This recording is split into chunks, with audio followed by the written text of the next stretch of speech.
أعوذ بالله من الشيطان الرجيم بسم الله الرحمن الرحيم الحمد لله الذي خلق السماوات والأرض وجعل الظلمات والنور ثم الذين كفروا بربهم يعدلون والصلاة والسلام على أشرف المرسلين وعلى آله وأصحابه أجمعين اللهم بارك لنا في شيخنا اللهم آته خير ما سألك حبيبك ونبيك محمد عليه أفضل الصلاة وأزكى التسليم اللهم زد له في كل خير أعطيته إياه وتوفنا وهو راض عنا الحمد لله رب العالمين. Donc on va essayer Inch'Allah de terminer aujourd'hui le premier fondement, de parler du premier fondement de notre tariqa qui est donc al-ahd, l'engagement. Et on est donc arrivé au hadith du wali, qui est un hadith rapporté par Sayyiduna Abu Huraira radiyallahu anhu, dans lequel le prophète sallallahu alayhi wa sallam dit ce qui signifie. C'est un hadith qudsi en fait. Allah a dit, celui qui montre de l'hostilité, quand bien même ce serait pour moi, envers l'un de mes bien-aimés, je lui déclarerai la guerre. Mon serviteur ne se rapproche pas de moi par une chose que j'aime, comme il le fait avec ce que je lui ai prescrit. Et mon serviteur ne cessera de se rapprocher de moi par les actes surérogatoires jusqu'à ce que je l'aime. Et lorsque je l'aime, je serai son ouïe par laquelle il entend, sa vue par laquelle il voit, sa main par laquelle il saisit et son pied avec lequel il marche. S'il me demande, je lui donnerai ce qu'il veut, et s'il sollicite mon secours, je le lui accorderai. Et il n'y a pas de chose que j'hésite à faire et que je dois cependant faire que de ravir l'âme de mon serviteur, croyant. Il déteste la mort et moi je déteste lui faire du tort. C'est un hadith rapporté par l'imam al-Bukhari, rahimahullah. Et ce hadith est donc d'une importance capitale. En témoigne le fait que l'imam al-Nawawi, rahimahullah, l'ait cité dans son recueil de 40 hadiths sur les principes, les fondements de la religion. Également, l'imam al-Shawkani, rahimahullah, l'a cité, il a consacré lui un livre entier qu'il a appelé Qatr al-Wali bi Sharh Hadith al-Wali. Et enfin, l'imam al-Suyuti, qu'on peut citer aussi, qui a consacré un livre appelé Al-Qawl al-Jali fi Hadith al-Wali. La première partie de ce hadith, donc pour répéter, celui qui montre de l'hostilité, quand bien même ce serait pour moi envers l'un de mes bien-aimés, je lui déclarerai la guerre.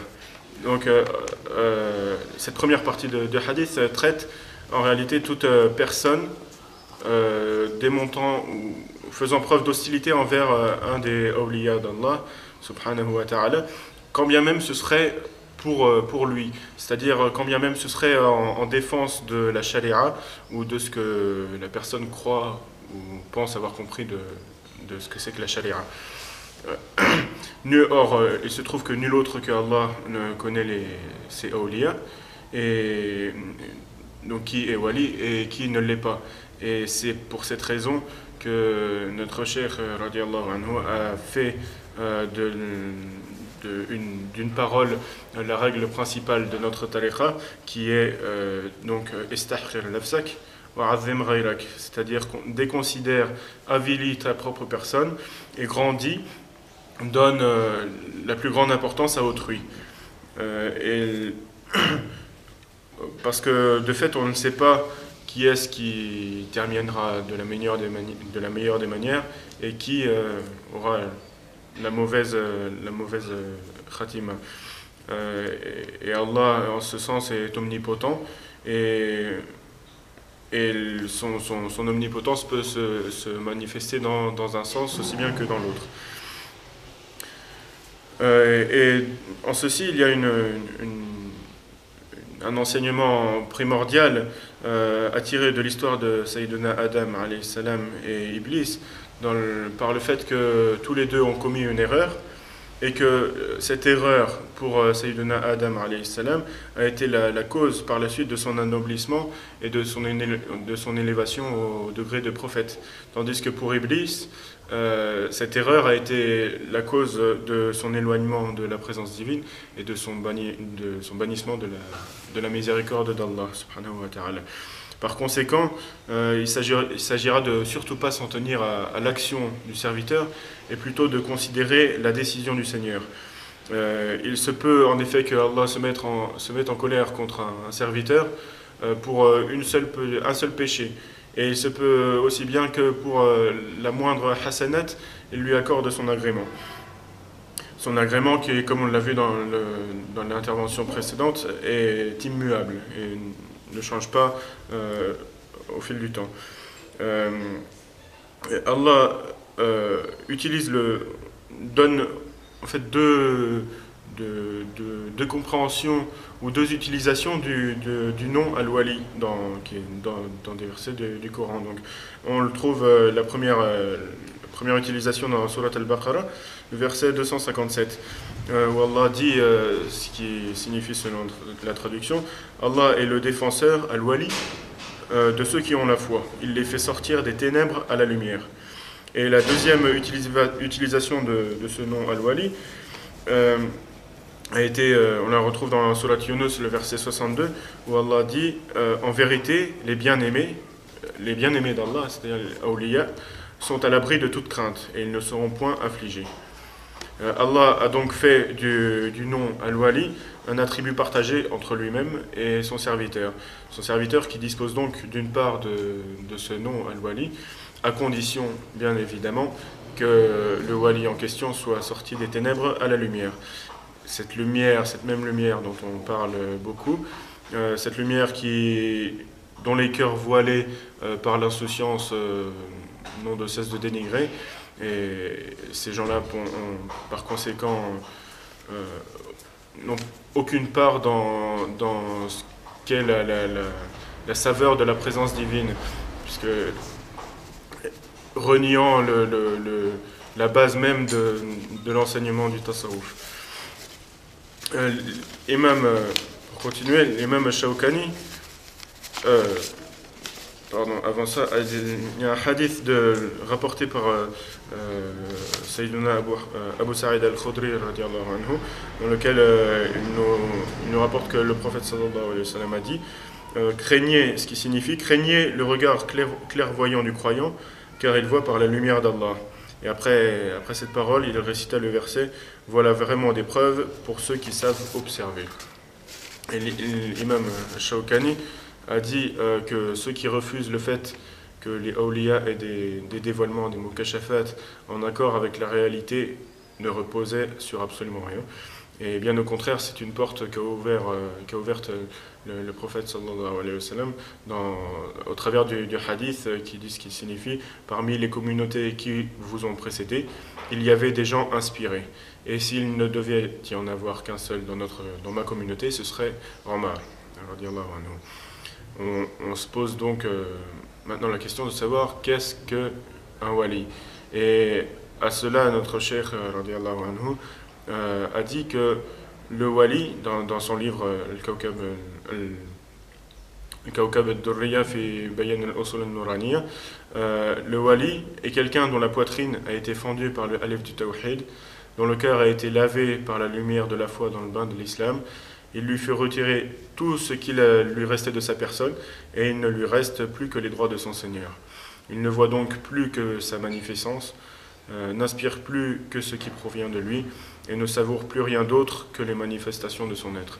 Et pour étayer cette parole, on peut citer un des hikam de Sayyiduna Ibn Ata'illah al-Sakandari, qui dit l'univers tout entier est ténèbres, mais l'apparition d'Allah en lui l'a illuminé. Celui donc qui verra l'univers mais ne verra pas en lui la lumière, ou avant lui ou après lui, est en réalité dépourvu de toute lumière.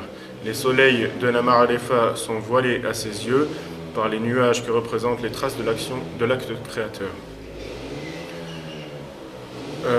Dans un verset de Surat al-Mujadala, Allah subhanahu wa ta'ala nous dit Allah élèvera en degrés ceux d'entre vous qui auront cru et qui auront reçu le savoir.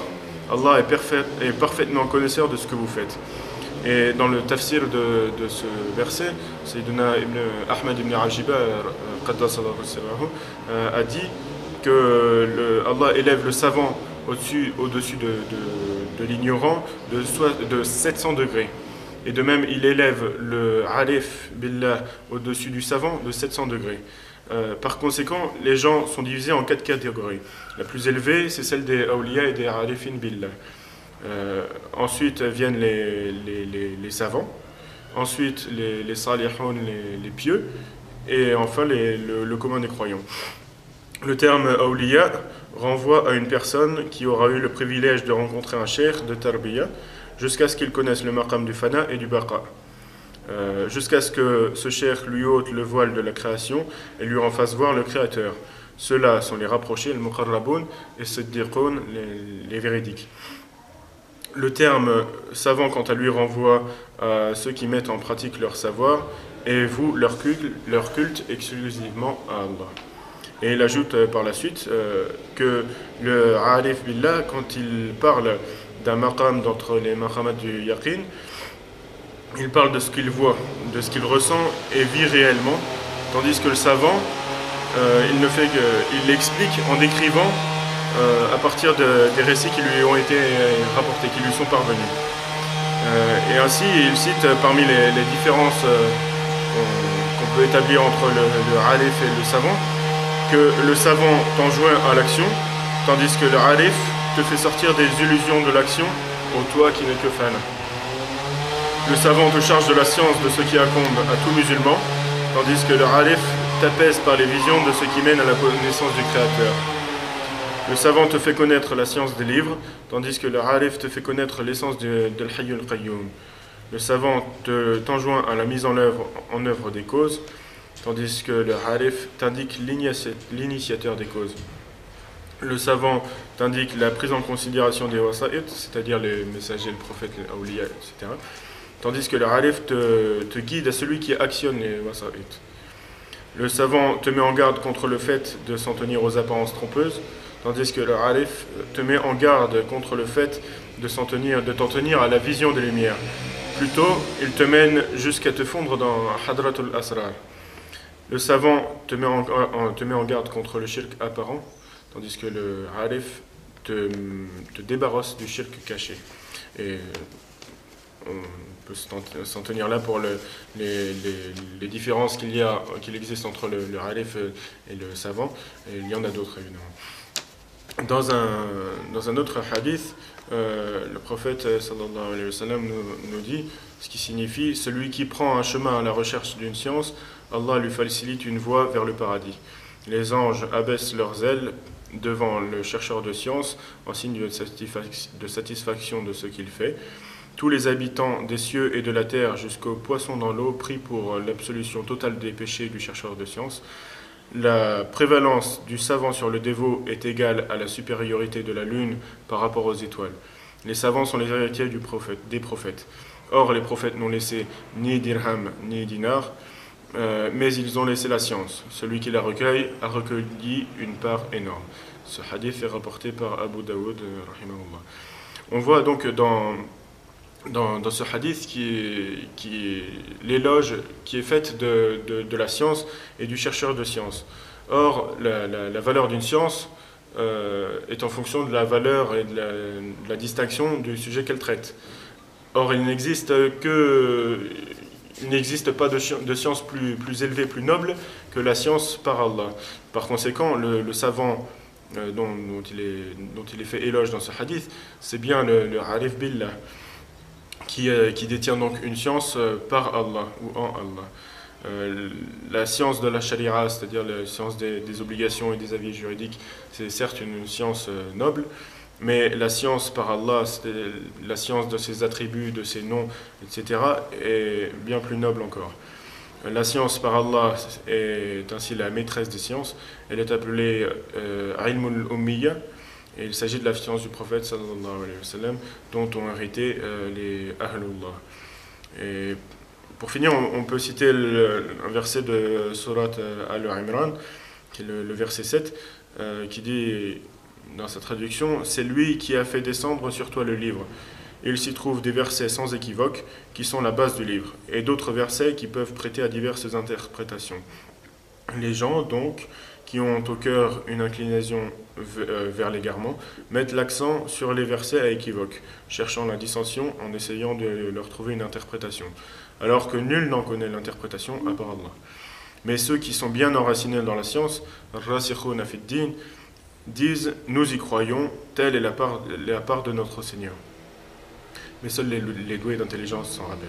Alors en réalité, le wali, c'est exactement cette personne dont il est question dans ce verset, c'est-à-dire les gens enracinés dans la science, Rasikhuna fid din, du fait de sa connaissance en Allah, qui n'est donc pas comme la science de ceux qui ne font que suivre ce qui leur a été rapporté ou ce qui leur est parvenu. Pour le wali, il n'y a aucune confusion entre les haqa'iq du Jabarut et les mondes du Malakut, pas plus qu'il y en a entre les tajalliyat du Malakut et l'image du Mulk. Il est savant de ce qui concerne l'interprétation des secrets, des degrés des lumières et des sens des symboles. Il est le témoin en mesure de donner des aspects descriptifs de l'esprit Ruh, et son secret est impénétrable. Il vogue dans le monde du pré-éternel. Allahumma allimna ma yanfa'una وانفعنا بما علمتنا اللهم بارك لنا في شيخنا وجزه عنا خير الجزاء آمين الحمد لله رب العالمين